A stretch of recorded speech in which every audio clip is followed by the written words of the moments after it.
Hello everyone, welcome back to your own channel scientia. जैसे कि आप लोग जानते हैं, हम हमारे चैनल पे साइंस की प्रिपरेशन करते हैं कॉम्पिटिटिव एग्ज़ाम्स के लिए, वो पीटेट हो, सीटेट हो, एनटीटी का एग्ज़ाम हो, विद एमसीक्यू। अगर आपने अभी तक चैनल को सब्सक्राइब नहीं किया है तो पहले चैनल को सब्सक्राइब कर लीजिए, बेल आइकन को प्रेस कर लीजिए सो दैट आपको डेली की अपडेट मिलती रहे। आज जो हम वीडियो बना रहे हैं वो है इन्वायरमेंटल स्टडीज़ पे। इसकी हमने काफ़ी सारी वीडियोस कर चुके हैं आज हम इसको कंटिन्यू करते हुए एमसीक्यू सीरीज़ करेंगे इन्वायरमेंटल स्टडीज़ की। Let us start. आज का जो हमारा चैप्टर है वो है इकोसिस्टम। आज इकोसिस्टम के बारे में बात करेंगे। ये चैप्टर डिटेल में हम पढ़ चुके हैं, आज इनके एमसीक्यूज़ के बारे में बात करेंगे। ठीक है जी। अगर आपने वो वीडियो नहीं देखी तो पहले वीडियो देख लीजिए सो दैट आप इजीली एमसीक्यूज़ सॉल्व कर पाएँ। और अगर आपका कोई भी डाउट है तो आप कमेंट करके पूछ सकते हैं। Let us start. हमारा फर्स्ट एमसीक्यू देखिए, the natural place of an organism और कम्युनिटी इज़ नोन एज। वो नेचुरल प्लेस किसी भी ऑर्गेनिज्म की जहाँ पे कोई ऑर्गेनिज्म रहता हो या कोई भी कम्युनिटी हो, उसको किस नेम से जाना जाता है? ऑप्शन ए है niche, option B biome, option C habitat, option D habit. सबसे पहले आप अपनी नोटबुक पे राइट आंसर नोट कर लीजिए वीडियो को पॉज करके। उसके बाद चेक कीजिए राइट आंसर को। देखिए, प्लेस बतानी है, नेचुरल प्लेस बतानी है किसी भी ऑर्गेनिज्म की। इस क्वेश्चन का राइट आंसर है ऑप्शन सी हैबिटेट। उसको क्या कहा जाता है? हैबिटेट कहा जाता है नेचुरल प्लेस को किसी भी ऑर्गेनिज्म की या कम्युनिटी की, राइट। इसके बाद सेकंड एमसीक्यू देखिए, which is the renewable exhaustible natural energy resource. आपने क्या बताना है? रिन्यूवेबल हो, रिन्यूवेबल एग्जॉस्टेबल हो, नेचुरल एनर्जी रिसोर्स बताना है। ऑप्शन ए है coal, option B petroleum, option C kerosene, option D biomass. आपने बताना है इन फोर में से कौन सा renewable exhaustible natural energy resource है। देखिए, ये होते क्या हैं रिन्यूवेबल रिसोर्स? क्या होते हैं? I will explain. रिन्यूवेबल लिख लेते हैं साथ साथ। रिन्यूवेबल रिसोर्स क्या होते हैं? जो which can be replenished back easily, जो ईजली बन जाते हैं। रिप्लेनिश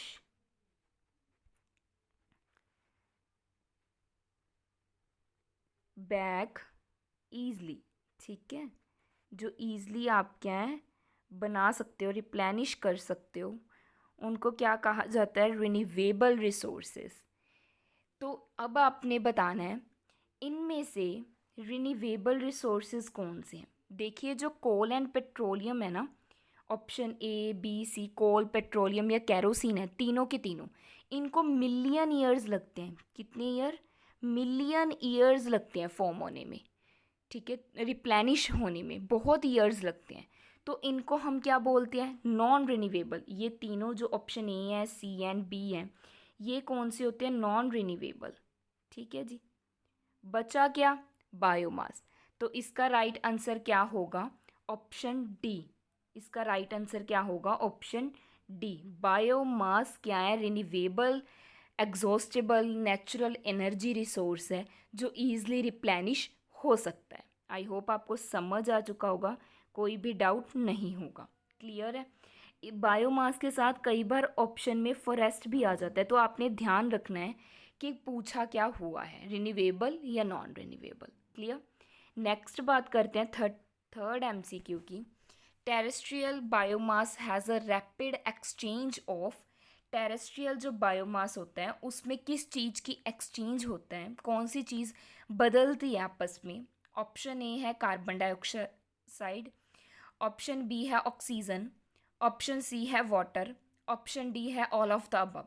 आपने बताना है टेरेस्ट्रियल बायोमास में किस चीज़ का एक्सचेंज होता है। पहले आप अपनी नोटबुक में नोट कर लीजिए कि कौन सा ऑप्शन सही है, then check the right answer. इसका जो राइट आंसर है वो है option D, all of the above. क्योंकि टेरेस्ट्रियल बायोमास जो लैंड पे रहते हैं उनमें कार्बन डाइऑक्साइड भी एक्सचेंज होती है आपस में, ऑक्सीजन गैस भी एक्सचेंज होती है और इवन वाटर भी, क्लियर। नेक्स्ट बात करते हैं फोर्थ एमसीक्यू के बारे में। आई होप आपको 3 के 3 एमसीक्यू समझ आ चुके हैं। नेक्स्ट देखिए, the set of ecosystem is called a. जो इकोसिस्टम का सेट है उनको क्या कहा जाता है? Option A biome, option B climate, option C subsystem, option D structure.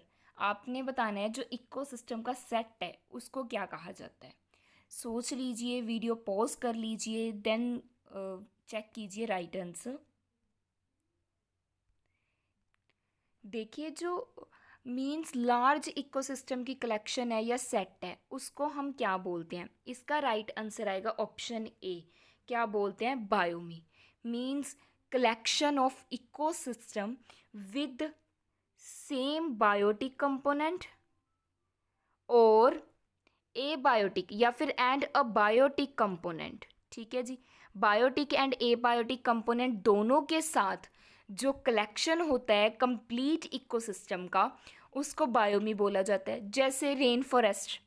अब रेन फॉरेस्ट में मैं साथ साथ एक्सप्लेन कर देती हूँ, एग्जांपल ले लेते हैं। Rain forest, rain forest, rain forest में क्या क्या आ जाता है? Animals, animals, trees, different water bodies. ठीक है, जो मीन्स फॉरेस्ट में से जा रही हैं, क्योंकि रेन फॉरेस्ट है तो ऑब्वियस है फॉरेस्ट में वाटर तो होता ही है। Many different water bodies running through them. ठीक है, तो ये क्या होगी? एग्जाम्पल। तो आई होप आपको समझ आ गया होगा। सेट ऑफ इकोसिस्टम को या फिर लार्ज इकोसिस्टम को क्या कहा जाता है? बायोमी कहा जाता है। क्लियर? आई होप आपको फोर्थ एमसीक्यू समझ आ चुका है। नेक्स्ट बात करते हैं फिफ्थ एमसीक्यू की।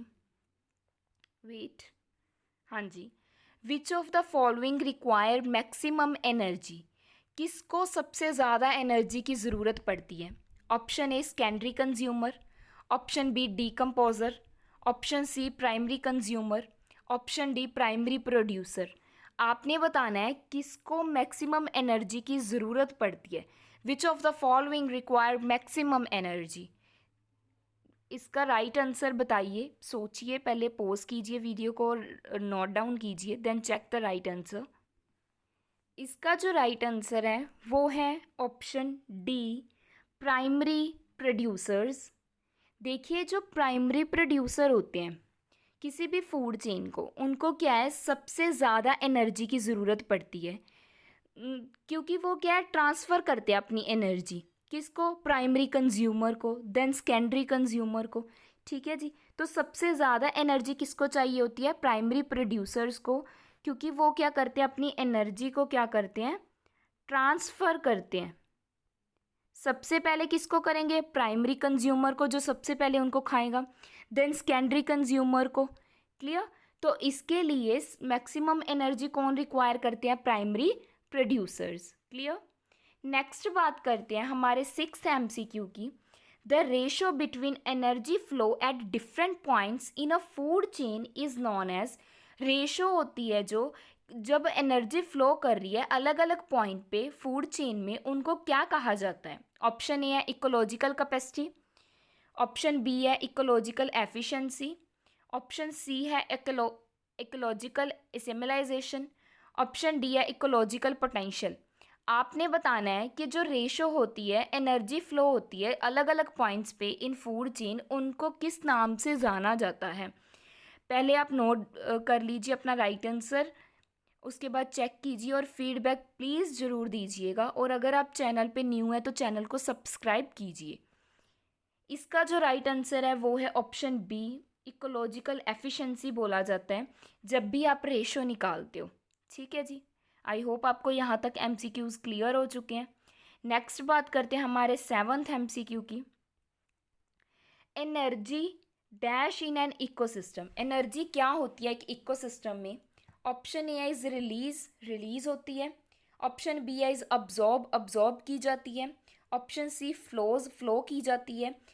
या फिर option D none of the above, या कुछ भी नहीं। ये ईजीएस्ट क्वेश्चन है, आपने बताना है कि एनर्जी इकोसिस्टम में क्या होती है। क्लियर? बिल्कुल ईजी है। इसका जो राइट आंसर आएगा वो आएगा ऑप्शन सी, एनर्जी फ्लो होती है इकोसिस्टम में। क्लियर? हमेशा एनर्जी क्या होती है, फ्लो करती है इकोसिस्टम में। नेक्स्ट बात करते हैं 8th MCQ की। इन an ecosystem energy flow is always. जो एनर्जी फ्लो करती है, मैंने अभी बताया ना कि इकोसिस्टम में एनर्जी क्या करती है, फ्लो। अब वहीं से क्वेश्चन बन रहा है, देखिए कि एनर्जी फ्लो कैसे करती है। ऑप्शन ए है यूनिडायरेक्शनल, एक ही डायरेक्शन में। ऑप्शन बी है बाई डायरेक्शनल, टू डायरेक्शंस में, बाई का मतलब होता है टू। ऑप्शन सी है इन एनी डायरेक्शन, कोई भी डायरेक्शन में। ऑप्शन डी है ऑलवेज डाउन डायरेक्शन, हमेशा नीचे की तरफ जाएगी। आपने बताना है इकोसिस्टम में जो एनर्जी फ्लो करती है वो किस डायरेक्शन में फ्लो करती है। क्लियर है क्वेश्चन? तो पहले आप, आई होप आपने अभी तक अपनी नोटबुक में नोट कर लिया इसका आंसर। इसका जो राइट आंसर है वो है ऑप्शन ए, यूनिडायरेक्शनल। देखिए, जो फ्लो होती है एनर्जी इकोसिस्टम में वो हमेशा यूनिडायरेक्शनल होगी, मींस एक ही डायरेक्शन में फ्लो करेगी। क्योंकि देखिए जो एनर्जी लॉस्ट हुई है, मान लीजिए वो in the form of heat lost हुई है, in the form of heat lost हुई है। कहाँ से? लिविंग ऑर्गेनिज्म से, फ्रॉम लिविंग ऑर्गेनिज्म से मान लीजिए in the form of heat lost हुई है किसी भी फूड चेन में। तो ये जो हीट है वो दोबारा यूज़ नहीं कर सकते, ठीक है। Can not be reused, reuse नहीं कर सकते। कैन नॉट बी रीयूज्ड, इसको दोबारा यूज़ हम नहीं कर सकते, ठीक है जी। बाय प्लांट्स, या प्लांट्स के द्वारा इसको क्या है, रीयूज़ नहीं किया जाता। बाय प्लांट्स हीट को रीयूज्ड नहीं किया जाता इन फोटोसिंथेसिस। आपको पता है ना फोटोसिंथेसिस में सनलाइट लेते हैं, बट अब क्या है, वो हीट जो रिलीज़ की गई है लिविंग ऑर्गेनिजम्स के थ्रू वो क्या है, रीयूज नहीं होगी बाय प्लांट्स के द्वारा, ठीक है जी। तो इसका जो राइट आंसर आ गया वो कौन सा आ गया, ऑप्शन ए, यूनिडायरेक्शनल, क्योंकि एनर्जी हमेशा फ्लो करती है एक ही डायरेक्शन में, एक ही वे में। क्लियर? नेक्स्ट बात करते हैं 9th MCQ की। The ability of a population to increase under ideal environmental condition is called। population की ability to increase under ideal environmental condition is called, क्या कहा जाता है उसको? Option A natality, option B carrying capacity, sorry, option C biotic potential, option D absolute natality. आपने right answer बताना है। I hope आपने अभी तक नोट कर लिया अपनी नोटबुक पे। इसका जो राइट आंसर है वो है option C, biotic potential. Biotic potential में एक एबिलिटी है किसकी, पॉपुलेशन की, क्या इंक्रीज़ करना अपना आइडियल इन्वायरमेंटल कंडीशंस, जैसे सफिशेंट फूड सप्लाई करना, मतलब जितना चाहिए उतनी फूड की क्या करना, सप्लाई करना, पहुंचाना, ठीक है जी। और कोई शिकारी नहीं होना चाहिए, नो प्रीडेटर्स। क्लियर? या फिर बोल सकते हैं लेक ऑफ डिसीजेस, बीमारियों की कमी होना, लेक ऑफ डिसीजेस। ऐसी इन्वायरमेंटल कंडीशंस को हम क्या बोलते हैं, बायोटिक पोटेंशियल। क्या कहा जाता है, बायोटिक पोटेंशियल। आई होप आपको क्लियर हो चुके हैं 9 के 9 MCQ। नेक्स्ट बात करते हैं हमारे लास्ट MCQ के बारे में, 10th MCQ के बारे में। The bottom area where the bottom area where production is less than respiration in a pond ecosystem is termed as। तो देखिए इसका ऑप्शन देखिए, A profundal zone, option B tidal zone, option C benthic zone, option D limnetic zone. आपने बताना है bottom area जहाँ पे production क्या होगी, लेस देन होगी respiration in a pond system, pond ecosystem की, उसको क्या कहा जाता है। इसका जो राइट आंसर है, पहले आप नोट कर लीजिए अपनी नोटबुक पे और उसके बाद चेक कीजिए राइट आंसर। इसका राइट आंसर होगा ऑप्शन ए, प्रोफाउंडल जोन। क्या कहा जाता है इसका, प्रोफाउंडल जोन कहा जाता है जब क्या है बॉटम एरिया प्रोडक्शन से लेस होगा then respiration in a pond ecosystem. Clear? I hope आपको 10 के 10 MCQs क्लियर हो चुके हैं। प्लीज़ आपके जितने भी राइट होते हैं उसकी फ़ीडबैक ज़रूर दीजिए, सो दैट मुझे भी पता चले कि आपको कंसेप्ट्स क्लियर हैं। ठीक है जी। Thank you so much everyone. Please like the video. अगर आप चैनल पे न्यू हैं तो चैनल को सब्सक्राइब कीजिए, बेल आइकन को प्रेस कर लीजिए और फीडबैक ज़रूर दीजिए, कमेंट ज़रूर कीजिए अगर आपको वीडियो अच्छी लगती है। Thank you.